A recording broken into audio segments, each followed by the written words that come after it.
አሜሪካም በናይጄሪያ የፈጸመችው ከባድ የተባለ ጥቃት የዓለምን ትኩረት ስቧል። አሜሪካ ብቻም በታደለችው ጥበብና ችሎታ በመጠቀም በአሸባሪዎች ላይ ከባድ ምት አሳርፈናል ብለዋል ፕሬዝዳንት ትራምፕ። በዝርዝር እንመለከተዋለን። ሶማሌላንድ ፈንጠዝያ ላይ መሆኗ ይነገራል። የመጀመሪያም ዓለም አቀፍ ዕውቅናም አግኝታለች ካልተጠበቀ ነገር ግን ወሳኝ ከተባለ ሀገር። በሶሪያ በደረሰ ፍንዳታም በርካታ ሰዎች ሲገደሉ በደቡብ ምዕራብ ኢትዮጵያም ታጣቂዎች ፈጸሙት በተባለ ጥቃት 7 ሰዎች መገደላቸው ይነገራል። ሌሎች ጉዳዮችንም አካተናል። በላይ በቀለ ነኝ። አብራችሁን ቆዩ።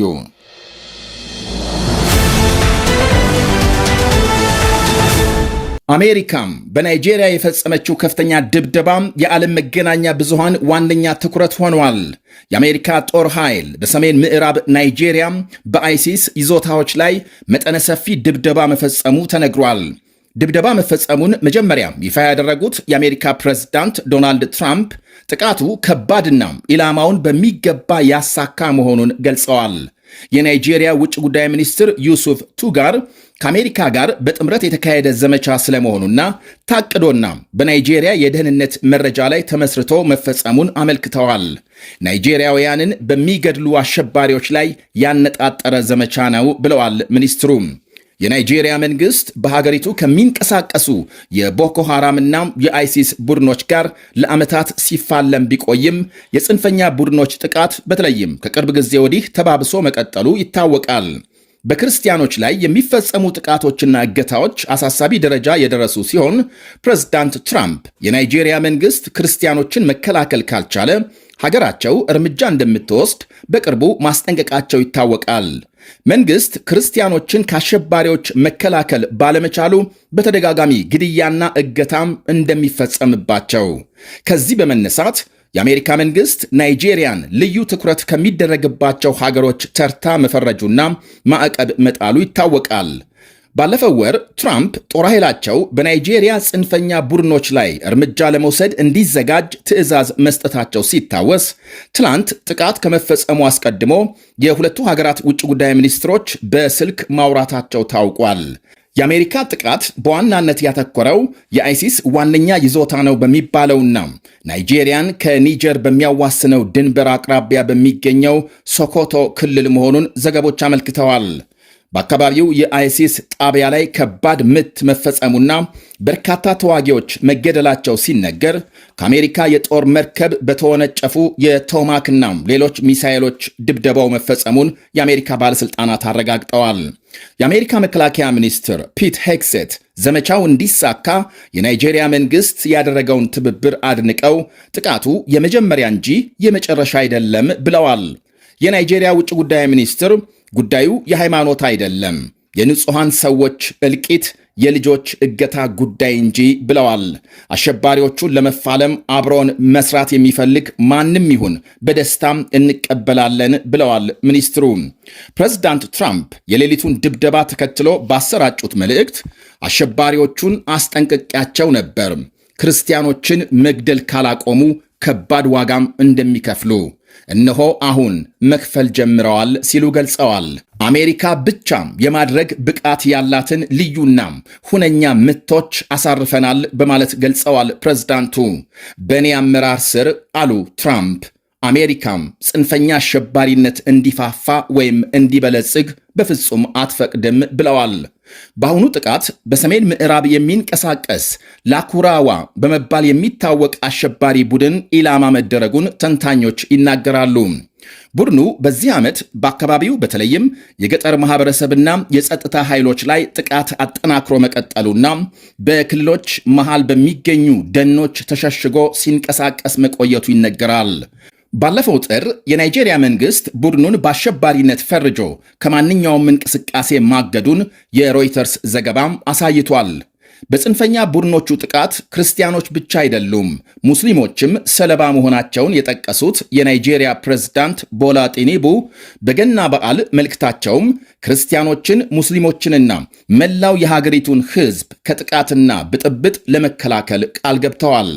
ከ230 ሚሊዮን በላይ ሕዝብ በመያዝ ከአፍሪካም በሕዝብ ብዛት ቀዳሚ የሆነችው ናይጄሪያ ዋነኛ እምነቶቿን ክርስትናና እስልምናን በጋራ አቻችላ ለመጓዝ በምታደርገው ጥረት እንዳለመታደል የጽንፈኛ ቡድኖች ሰለባ ሆና ቆይታለች። በዚህም ሀገሪቱን በዓለም ላይ ከፍተኛ የሽብር ስጋት ካለባቸው ሀገሮች ተርታ እንድትሰለፍ አድርጓታል። በርካታ ሚሊሻ ቡድኖች ሲገኙ በሰሜናዊ ናይጄሪያ የሚንቀሳቀሰው ቦኮ ሃራም ሰፊ ጥቃት በመፈጸም ይታወቃል። ዓላማውም ከምዕራባውያን ትምህርት ነፃ የሆነች እስላማዊ ናይጄሪያን መመስረት ሲሆን ቡድኑ ከናይጄሪያ አልፎ በካሜሩን፣ ቻድና ኒጀር ሳይቀር በብዙ ሺህ የሚቆጠሩ ሰዎች ሞት ተጠያቂ ነው ይላሉ የናይጄሪያ ባለሥልጣናት። በ2014 የዓለምን ትኩረት የሳበውን የ276 ሴት ተማሪዎች ጠለፋን ጨምሮ ቡድኑ በጣም በርካታም የንጹሐን እገታና ፍጅት መፈጸሙን አክለዋል። ፉላኒ በመባል የሚታወቁት ጽንፈኛ ታጣቂዎችም በመላው ናይጄሪያ ከተፈጸሙ የሽብር ግድያዎች 1/3ኛውን ያደረሱ ናቸው ይባላል።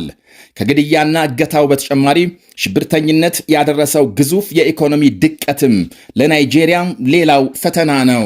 ቢያንስ ከሀገሪቱ ዓመታዊ ገቢ 3 በመቶ ገደማ በሽብር ድርጊት ይወድማል አሊያም ሽብርን ለመዋጋት ይውላል። በናይጄሪያ ሰሜን ምስራቅ ባለፈው ሚያዝያ ከ100 በላይ ሰዎች በተገደሉበት ቦሮኖ በተባለ ግዛት ብቻም ከ40 ሺህ የሚልቁ ሰዎች ሕይወታቸውን ሲያጡ ከ2 ሚሊዮን በላይ መፈናቀላቸው ይነገራል። ከተወለደ 23 ዓመታት ባስቆጠረው የቦኮ ሃራም ጽንፈኛ ቡድንና በሌሎች ታጣቂዎች ዘመቻ ከመንግሥት ጋር በሚደረግ ፍልሚያ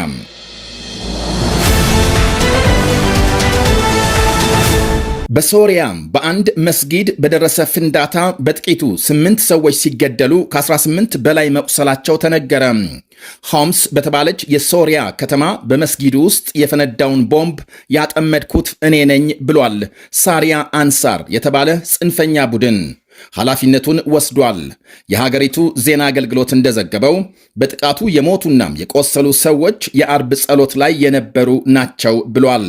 የሶሪያ ውጭ ጉዳይ ሚኒስቴር ጥቃቱን የፈሪዎች ተግባር ሲል አውግዟል።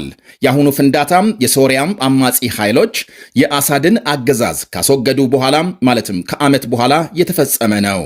በእርግጥ አሳድ ተወግደው ለሽግግር መንግስት ቢመሰረትም በሀገሪቱ ብጥብጦች እስካሁን አልቆሙም። ፕሬዝዳንት አህመድ አልሻራ በሶሪያ የሚንቀሳቀሱ ጽንፈኛ ቡድኖችን ለመዋጋት አውሮፓና አሜሪካም ድጋፍ እንዲሰጧቸው በአካል በመጓዝ ጭምር መጠየቃቸው ይታወቃል። የቀድሞው ፕሬዝዳንት ባሽር አልአሳድ ከስልጣን ተወግደው ሩሲያ የሸሹ ቢሆንም ሶሪያም የመሸጉ ታማኞቻቸው አሁንም ድረስ የትጥቅ ትግል እያካሄዱ ናቸው ይባላል።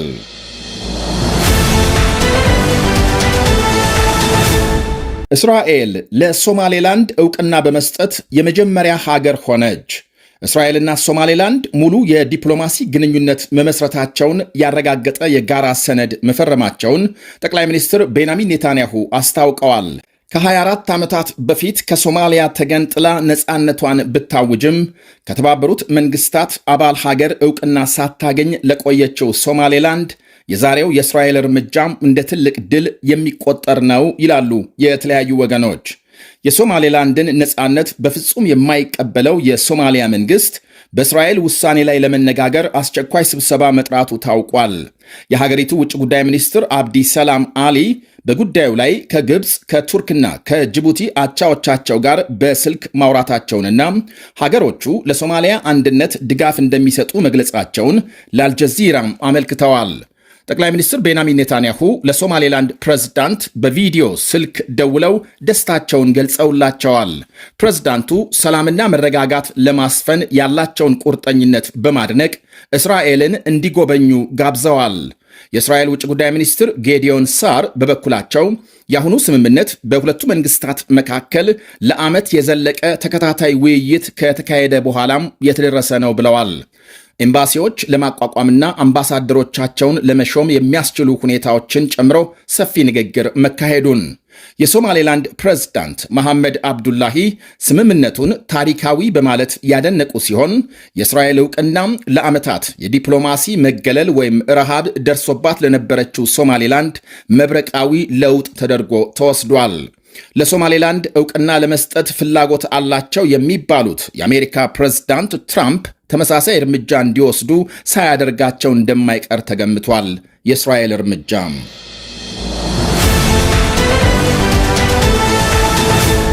የዩክሬን ፕሬዝዳንት ዜሌንስኪ እልህ አስጨራሽ ሆኖ በቀጠለው የሰላም ዕቅድ ላይ ከፕሬዝዳንት ትራምፕ ጋር ሊነጋገሩ ነው። ፍሎሪዳ በሚገኘው የትራምፕ የግል መኖሪያ ቤት እሁድ የሚካሄደው ንግግር 20 ነጥቦች በያዘውና በተሻሻለው የሰላም ዕቅድ ላይ እንደሚያተኩር ተመልክቷል። ዜሌንስኪ ዛሬ ለሪፖርተሮች በሰጡት ቃል የሰላም ዕቅዱ 90 በመቶ መጠናቀቁንና ቀሪውን በአስቸኳይ ለማከናወን ሀገራቸው የተቻላትን እያደረገች ነው ብለዋል። የምናጠፋው አንድም ቀን የለም። ምናልባትም ከአዲስ ዓመት በፊት የምንወስናቸው በርካታ ጉዳዮች አሉ በማለት ገልጸዋል።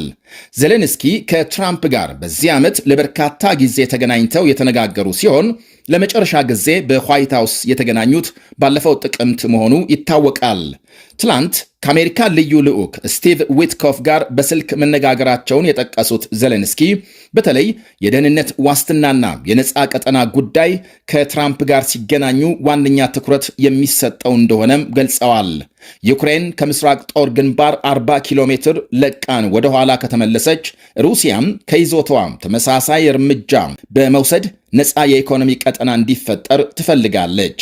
የአሜሪካ የደህንነት ዋስትናዎችና የተናጠል የኢኮኖሚ ስምምነቶችን በተመለከተም ሁለቱ መሪዎች በጥልቅ ይወያያሉ ተብሎ ይጠበቃል። የሩሲያ መንግስት በበኩሉ በሰላም ዕቅዱ ላይ ከአሜሪካ ጋር ተጨማሪ ንግግሮች እንደሚደረጉ አስታውቋል።